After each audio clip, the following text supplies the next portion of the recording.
The These puncture Highgate marks don't vampire. look human. Have you ever felt like you're being Vitals are watched when you're stabilizing, completely but the alone? cellular necrosis is That spreading rapidly. unsettling sensation of eyes following your every movement from the shadows even when logic tells you nobody else is there. Turn off the lights. Put on your headphones, because these stories will make you never sleep alone again. Raindrops tapped against the awning of Royal Northern Hospital, creating a steady rhythm in the quiet London night.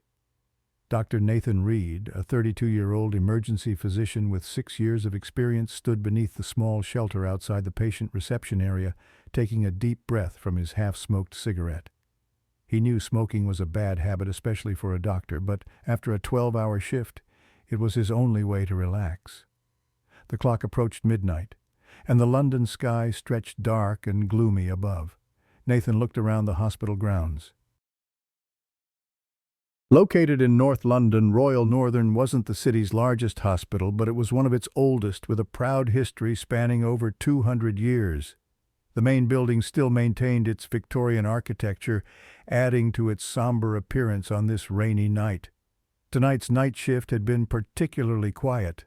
No serious accidents, no emergencies, even the regular drunks were absent. Nathan savored this rare tranquility, knowing that in his line of work such moments were precious. "Quiet night, Doctor." A voice behind him made Nathan start. He turned to see Susan, the night shift's head nurse, smiling at him. She was a 50-year-old woman with 30 years of experience who knew every corner of the hospital and the stories that came with them. "Too quiet," Nathan replied, almost suspicious. Susan shrugged. "Don't complain. I'd rather have a quiet night than deal with a disaster." "You're right," Nathan laughed softly. "But the silence sometimes makes me anxious." "Like it's waiting for something bigger to happen." "Oh, don't speak such ill-fated words," Susan said, half joking, half serious, "especially on this day of the year." "This day?" Nathan asked, frowning. "You don't know today is October 23rd, Susan said, her voice dropping lower. "The night of the Highgate vampire." Nathan laughed. "You're joking, right? I didn't take you for someone who believes in such superstitions." Susan shrugged. "I've worked here long enough to know there are strange nights, especially nights near Highgate Cemetery. And tonight, with the full moon and the mist appearing..." She pointed to the distance where a thin fog was beginning to settle over the road leading to the hospital. Highgate Cemetery, one of London's most famous burial grounds, was just a short walk from the hospital. Built in the early 19th century, it was renowned for its Gothic architecture, elaborate tombs, and ghostly tales, including the legend of a vampire said to have haunted the cemetery since the 1970s. "Susan, I'm a doctor," Nathan gently reminded her. "We deal with facts, not ghost stories." Susan only replied that way, a mysterious smile appearing on her face. "We'll see. The night is still young." With that, she returned inside, leaving Nathan alone with his cigarette and his thoughts. He shook his head, amused at Susan's superstition. Despite having lived in London for 5 years, Nathan had never paid much attention to the city's urban legends. He was just about to extinguish his cigarette and head back inside when he noticed a figure staggering on the path leading to the hospital, a man clothed, disheveled, seemingly badly injured. "I need help here," Nathan called out loudly, tossing away his cigarette and rushing toward the man. As he got closer, he could see the man was about 30 years old, wearing a black leather jacket soaked with blood. His right hand was clutching his neck, blood seeping through his fingers. 2 other medical staff rushed out with a stretcher. They quickly brought the man inside Nathan, following closely, applying direct pressure to the wound to stop the bleeding. "What's your name?" Nathan asked as they wheeled the stretcher into the emergency room. James Thorne," the man replied, his voice weak. "I was attacked." "Where were you attacked, James?" Nathan asked while the nurses cut away the patient's clothing and connected monitoring devices. "Near the cemetery," James whispered. "I was walking past a man from the darkness." Nathan examined the wound on James's neck more closely. It didn't look like any stab wound he'd ever seen before. There were 2 deep punctures about 2 inches apart, with extremely clean edges as if made by a very sharp and precise tool. The blood flowing from the 2 wounds wasn't as much as he would expect from a neck injury, yet the patient showed signs of severe blood loss, pale skin, weak pulse, and significantly decreased body temperature. "I need a unit of O-negative blood immediately," Nathan ordered, frowning at the monitoring screen. "His blood pressure is too low. He's going into hypovolemic shock." The medical team worked efficiently, establishing intravenous lines, connecting monitoring devices, and preparing for blood transfusion. Nathan cleaned the wound and examined it more thoroughly. "This is strange," he muttered. "What is it, Dr. Nurse Emily?" one of the newer staff members asked. "These wounds," Nathan replied, still staring intently. "They don't look like any stab or cut wounds I've ever seen. They're too precise. And the distance between them is too regular." He shook his head, dismissing the odd thoughts. "Anyway, we need to suture the wounds and stabilize him. Emily, prepare the wound closure kit for me." As the team continued working on James, the emergency room doors opened again and Susan led in another patient, a woman around 25 years old who also appeared seriously injured. "Dr. Reed, we have another emergency," Susan said, her voice urgent. "Victim found near Waterloo Park next to Highgate Cemetery." Nathan nodded, his face serious. "Emily, continue with Mr. Thorne. I'll check the new patient."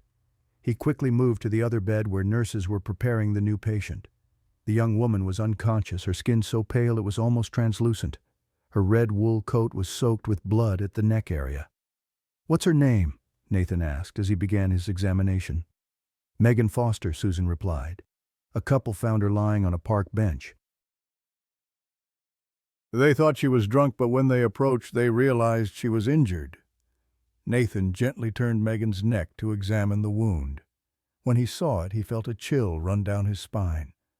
The wound was almost identical to James's two deep punctures about 2 inches apart, with clean, precise edges. "This can't be a coincidence," Nathan muttered. "What, doctor?" Susan asked, frowning. Nathan pointed to the wound. "She has the same type of injury as Mr. Thorne in the next bed. 2 punctures, same location, same distance apart. Almost as if—" "As if what?" Susan urged. "Nothing." Nathan shook his head. "She needs blood transfusion immediately, and toxicology tests. I want to know if there's any substance in her system." As the team cared for Megan, Nathan returned to check on James. The patient had been stabilized but was still very weak. However, he was more alert now.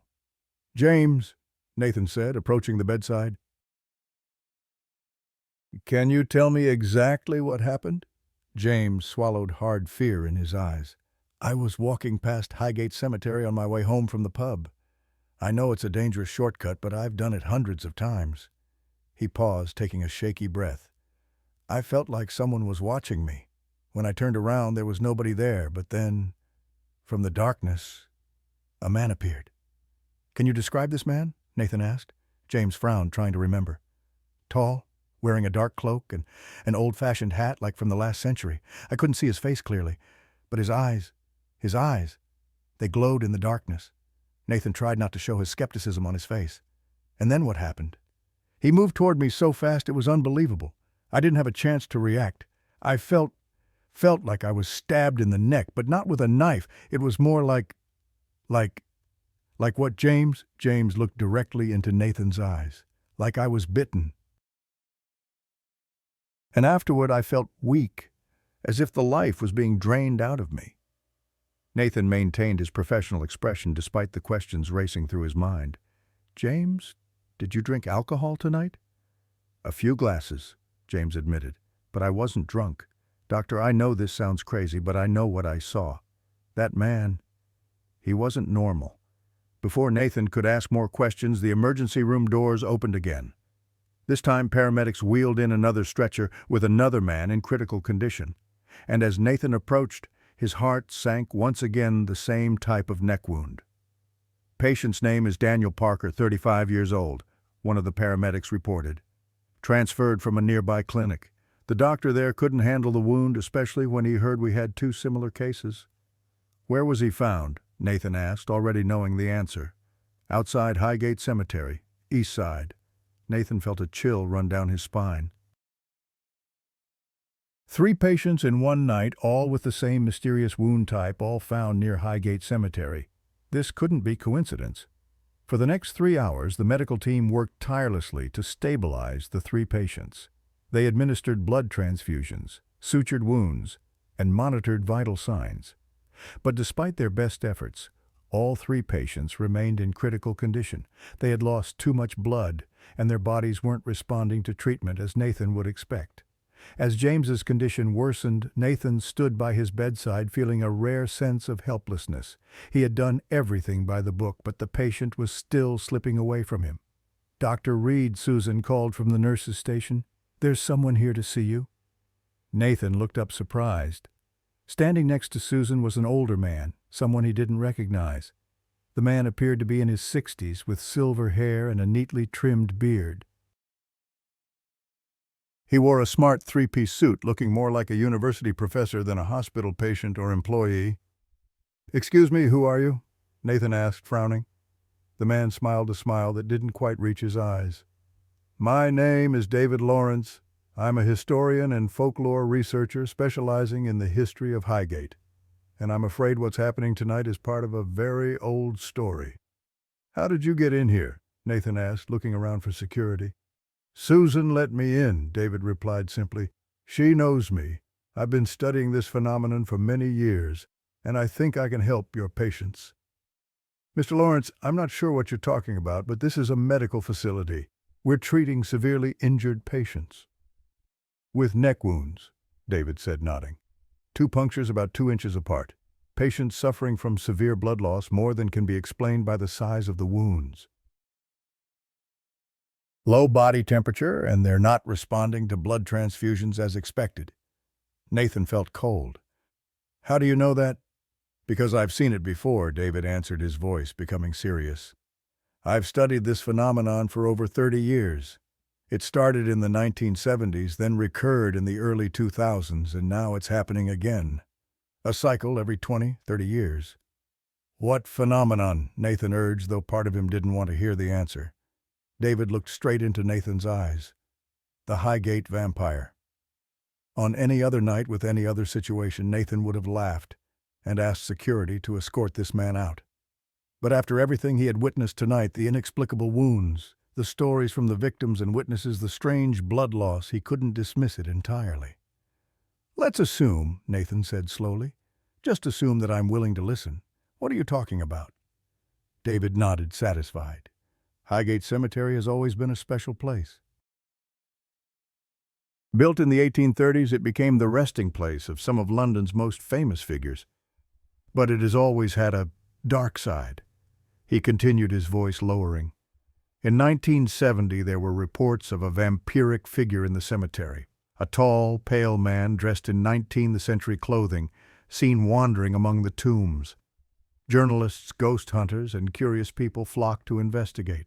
Some even claimed to have seen the creature or been attacked by it. "That could just be a prank or an urban legend," Nathan objected. "That's what I thought until I found the hospital records," David said. "During the same period, several patients were brought to local hospitals, including this one, with the same type of wounds your patients have, neck wounds, unexplained severe blood loss, and they were all found near Highgate Cemetery." "What happened to them?" Nathan asked, feeling a new fear. "Most of them died," David replied, his face grim. "Despite receiving the best medical care, their bodies just shut down, as if they had lost something that blood transfusions couldn't replace." Nathan looked across the emergency room where his 3 patients were lying, all in critical condition, despite receiving the best care. "So, if this is real, what do we do? How do we save them?" "There's a group of people," David explained, "who have studied this phenomenon for decades. They believe that what we call the Highgate vampire is not a supernatural creature in the traditional sense, but an ancient entity activated by certain occult rituals performed in the cemetery." "Rituals?" Nathan asked. David nodded. "Highgate Cemetery has been the site of occult rituals since the 19th century. And it appears that in the 1970s, a group of people performed a specific ritual, possibly part of a secret cult, accidentally awakening something. An entity that feeds on human life force, manifesting as what we call a vampire." "And you think this has happened again?" Nathan asked, trying to keep up. "I know it has," David confirmed. 3 days ago, police discovered evidence of a ritual in the oldest part of the cemetery: candles, symbols, animal blood. Initially, they thought it was just a Halloween prank, but now he gestured toward the patients. "So how can we help them?" Nathan asked, willing to consider any possibility if it meant saving his patients' lives. "There's an ancient remedy," David said, taking out an old book and a small pouch from his briefcase. "A special herbal mixture developed by vampire hunters centuries ago. It's said to counteract the effects of the bite and help restore the lost life force." Nathan looked at the herbal pouch with skepticism. "Mr. Lawrence, I cannot give my patients an unknown mixture based on folklore." "Then don't give it to them," David responded quickly. "Analyze it in your laboratory first. You'll find it contains only natural herbs, garlic hazel, St. John's wort, and a few others, nothing toxic. But when combined in this specific way, it may be the only hope for your patients." Nathan looked back at his patients, their conditions worsening by the hour, despite all the best medical efforts. He was a pragmatist believing in science and modern medicine. But he was also a doctor, and his first duty was to do no harm. "Emily," he called the young nurse, "take this sample to the lab and ask them to analyze the composition as quickly as possible. I want to know exactly what's in it and if it's safe." Emily nodded and hurried away with the herbal pouch. David smiled with satisfaction. "You're doing the right thing, Doctor. But I fear we don't have much time. This entity will continue to hunt until it's stopped." "Stopped how?" Nathan asked. "My group is working on that right now," David replied. "We believe a reversal ritual can be performed to return this entity to its dormant state, but until that happens, there will be more victims."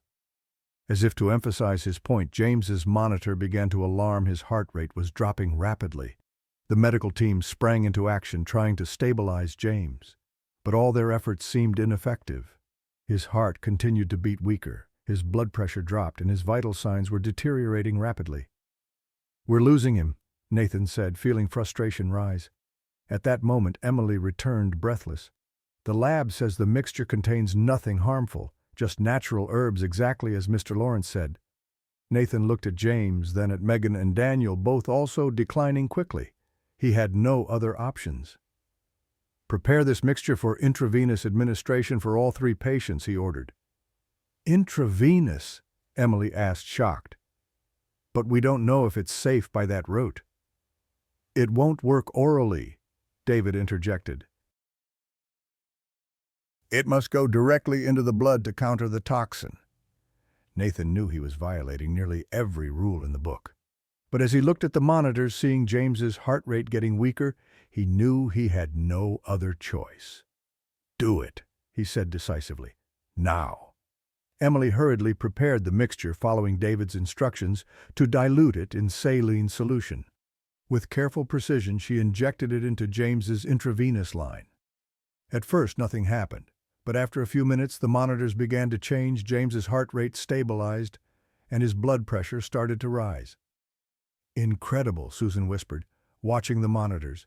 Encouraged by the success, they quickly administered the mixture to Megan and Daniel with similar results. Within an hour, all 3 patients had stabilized. They were still very weak and needed continuous blood transfusions, but at least they were no longer in critical condition.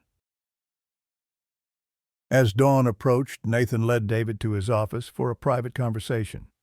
"How did you know about all this?" he asked, still unable to fully believe what had happened. David sighed, looking older in the fluorescent lighting of the office. "Because I was there in 1970 when it began. I was one of the people who performed the original ritual." Nathan stared, shocked. "You?"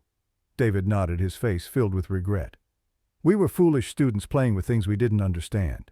We found an ancient book in the university library with rituals allegedly capable of summoning ancient powers. We didn't believe it would work. We thought it was just a game." "But it did work," Nathan said. "Yes," David confirmed sadly.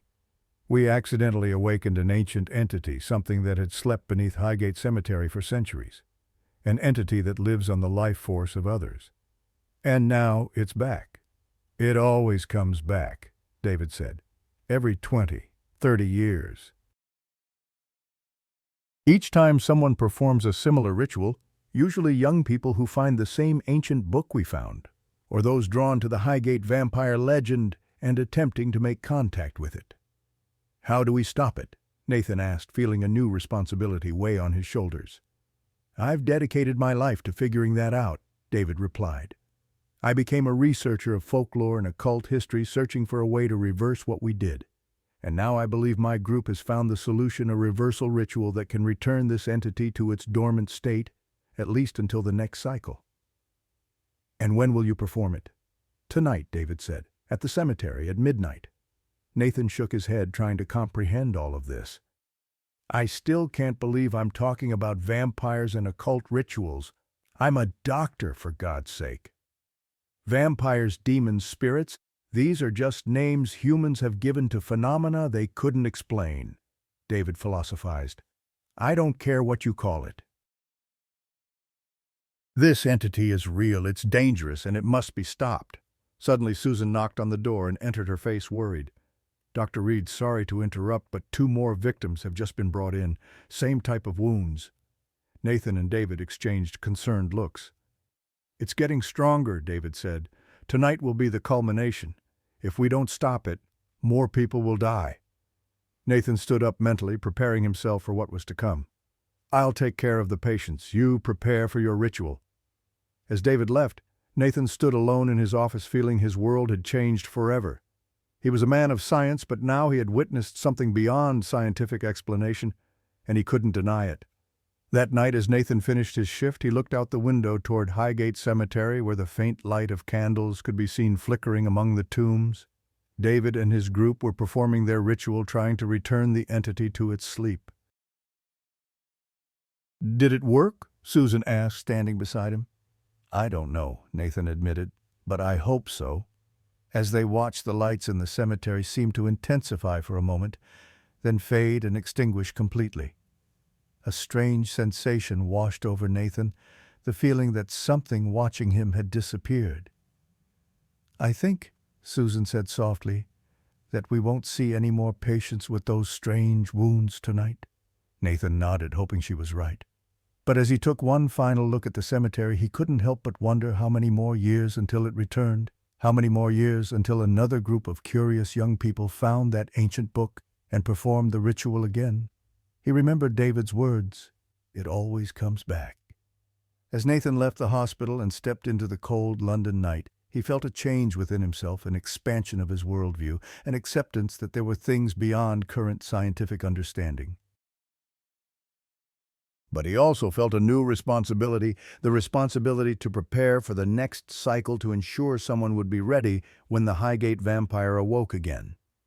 Because in the dim streetlight he saw a figure standing outside the cemetery, tall, thin, dressed in a dark cloak with glowing eyes in the darkness.